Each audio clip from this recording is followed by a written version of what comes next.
The studio at 1480 North Cahuenga Boulevard in Hollywood was running cold that morning. It was a Tuesday in March of 2003, and the air conditioning in Studio B had been dialed 3 degrees below what the production crew considered comfortable. The ceiling lights were the kind that made skin look slightly wrong.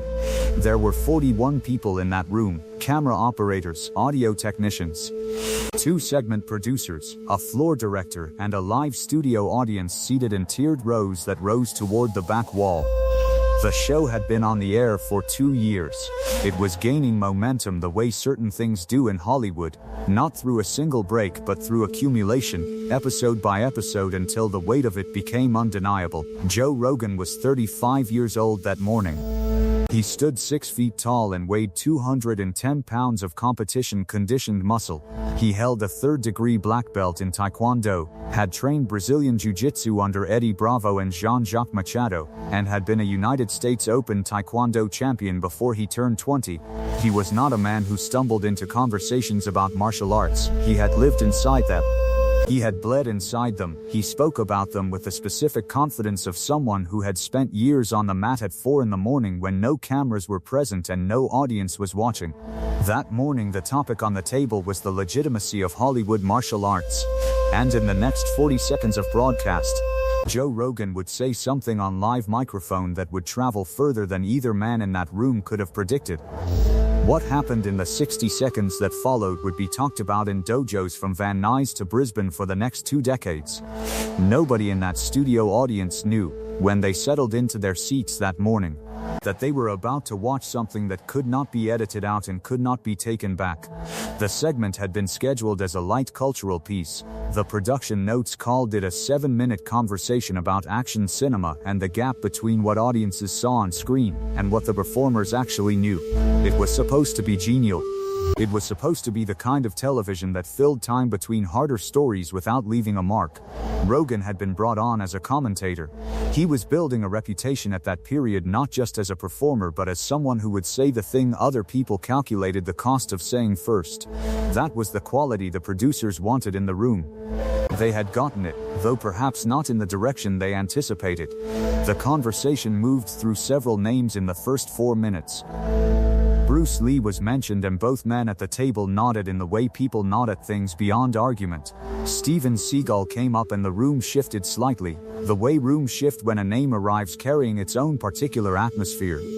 And then the floor director's segment clock showed 3 minutes and 40 seconds remaining, and someone at that table said the name, Chuck Norris. The silence that came after it was exactly the kind of silence that precedes a decision. Joe Rogan set his coffee mug down on the surface of the table with a sound that the boom operator would later describe as deliberate. He leaned forward 2 inches. He had a specific way of leaning forward that people who knew him recognized as the posture he took when he had made up his mind about something. He said on live broadcast into a microphone that was feeding to 3 cameras and a production board that Chuck Norris's karate was, in his precise words, a relic.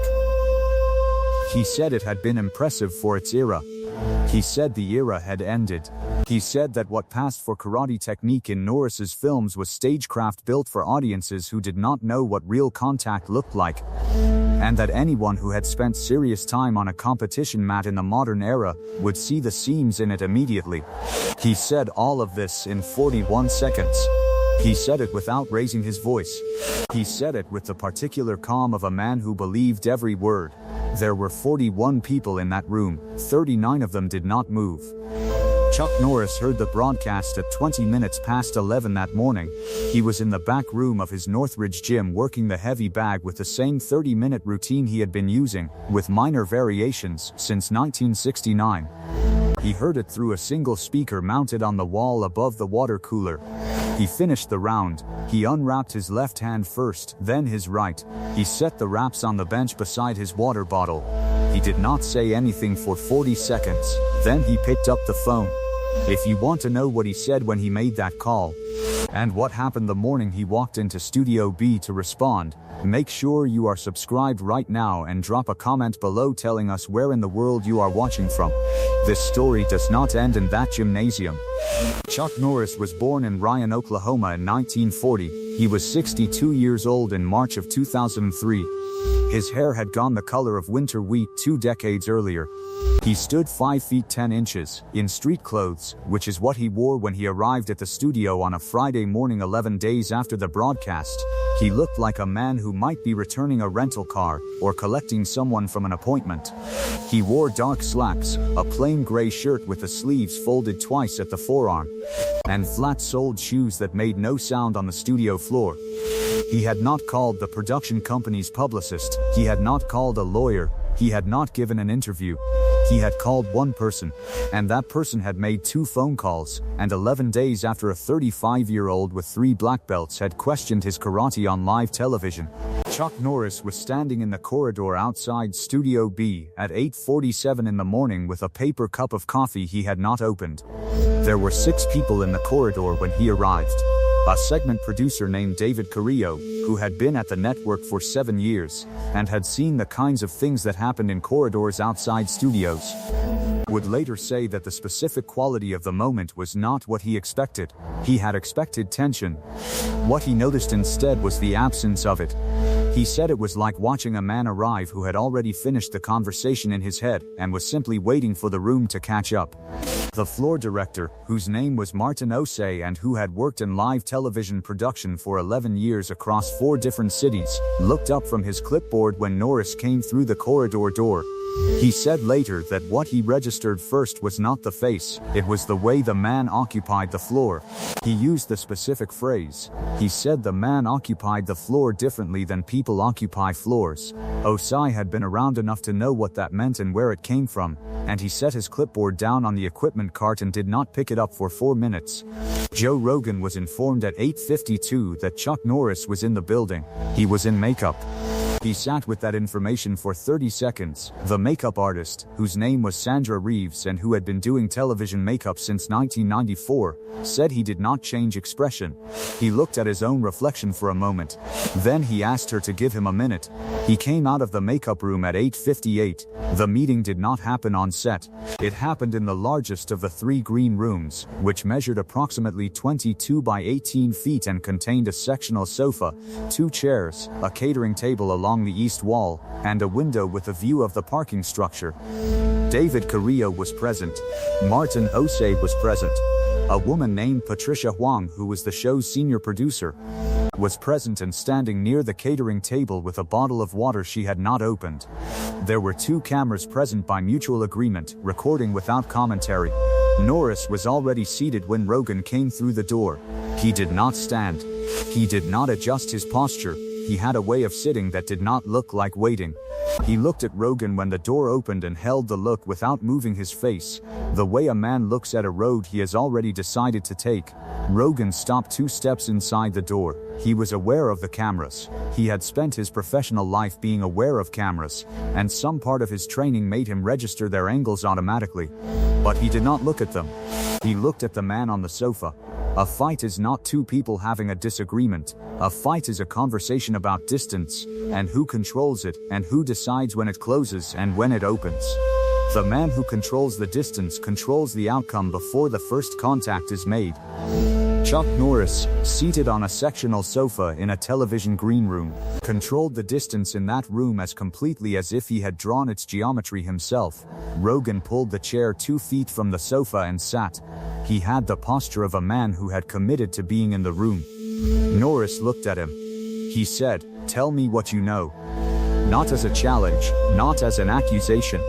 As a question with a specific weight behind it.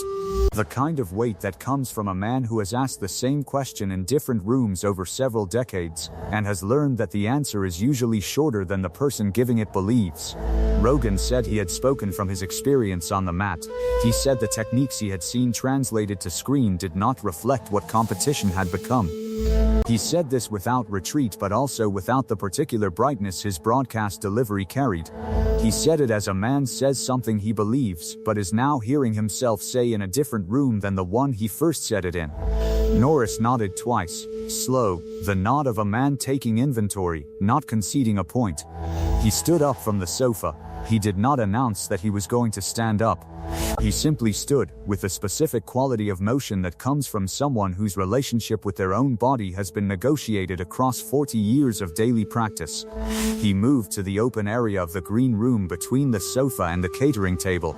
Approximately 9 feet of floor. He said, "Come here."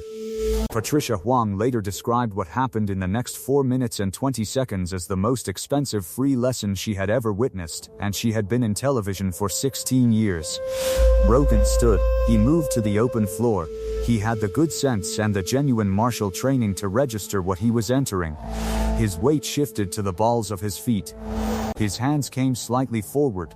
Norris looked at him with no particular expression. Then he did something that none of the 6 people in the room expected. He dropped his hands entirely. He said, "Show me the technique you think is stagecraft." Rogan demonstrated slowly, then at partial speed.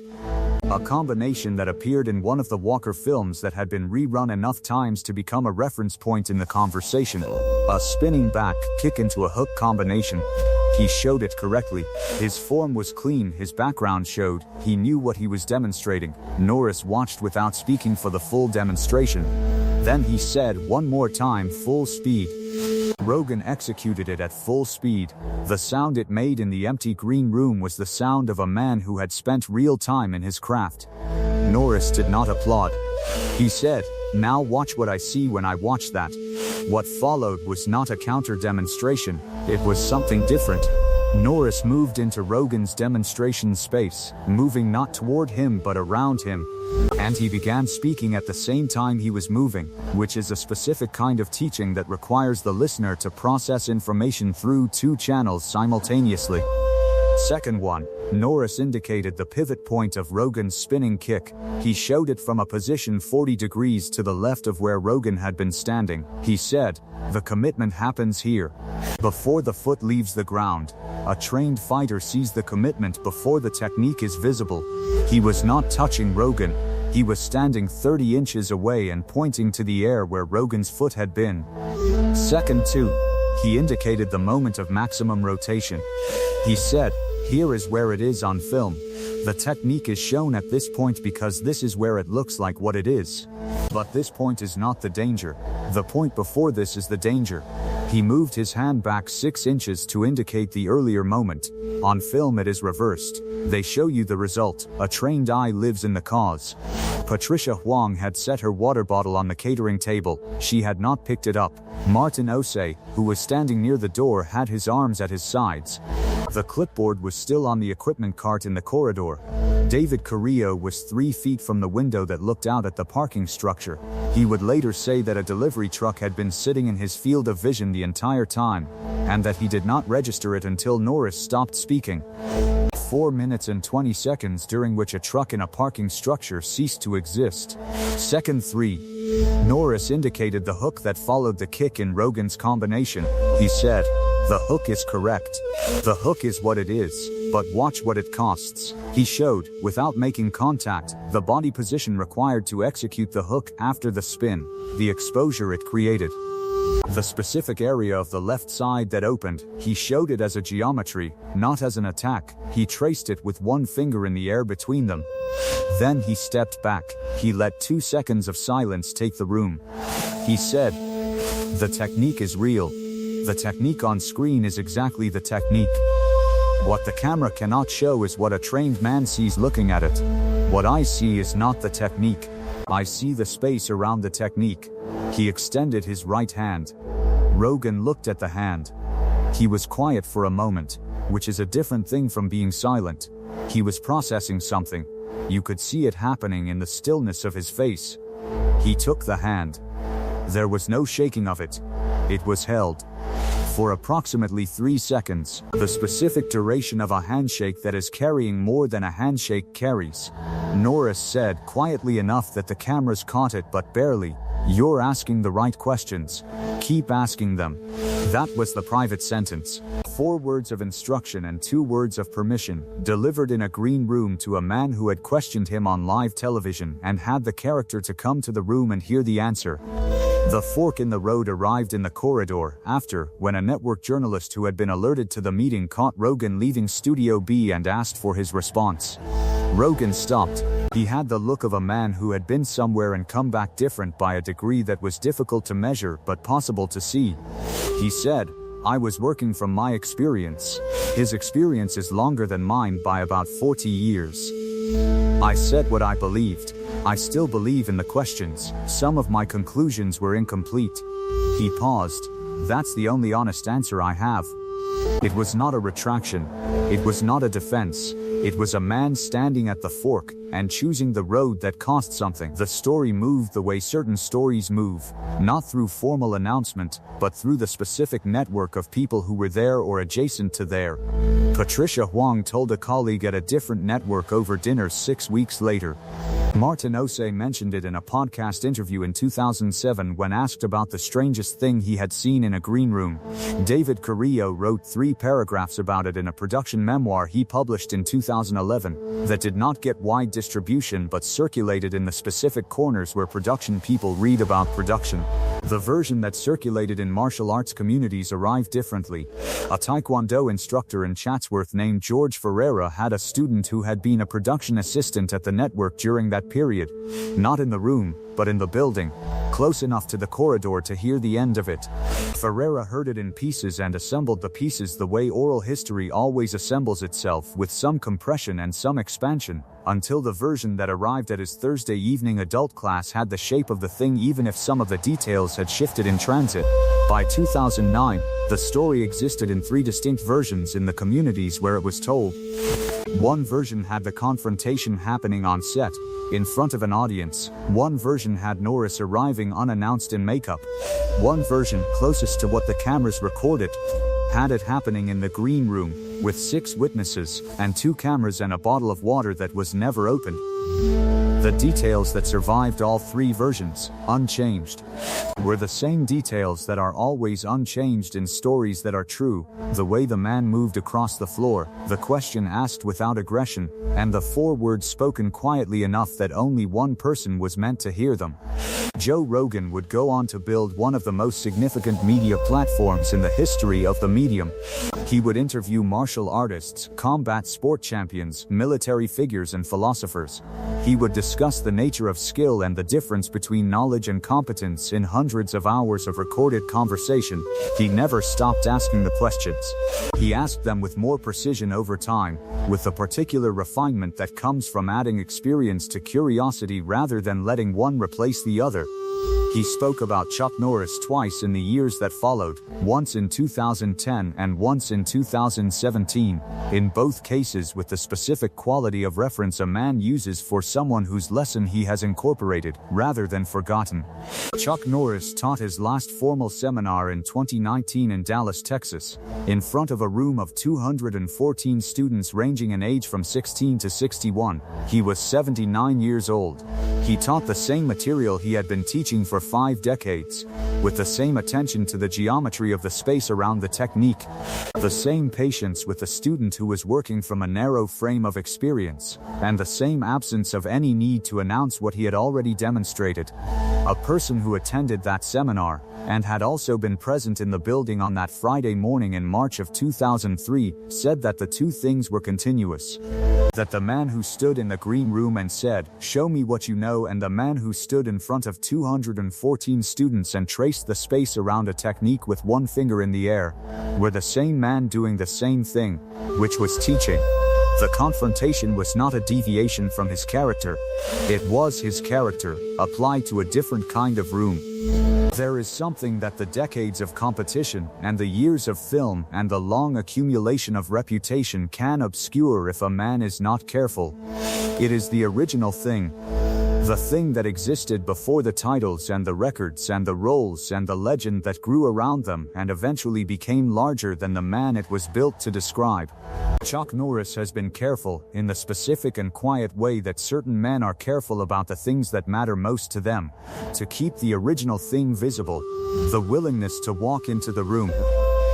The question asked without heat, the hand extended after the lesson, not before it. The measure of a man is not the challenge he answers in public. It is the answer he gives when no one is required to be watching. In a green room in Hollywood in March of 2003 with 6 witnesses and 2 cameras and a water bottle that stayed closed, a 62-year-old man from Ryan, Oklahoma gave an answer that traveled further than he intended and lasted longer than the broadcast that made it necessary. That is the kind of answer that does not require a microphone. Next time, we look at what happened the morning Clint Eastwood walked into a Sherman Oaks gym in 1971 and made a comment about karate that the room did not forget for 30 years. Leave a comment below telling us where in the world you watched this from, and make sure you are here when that story comes out.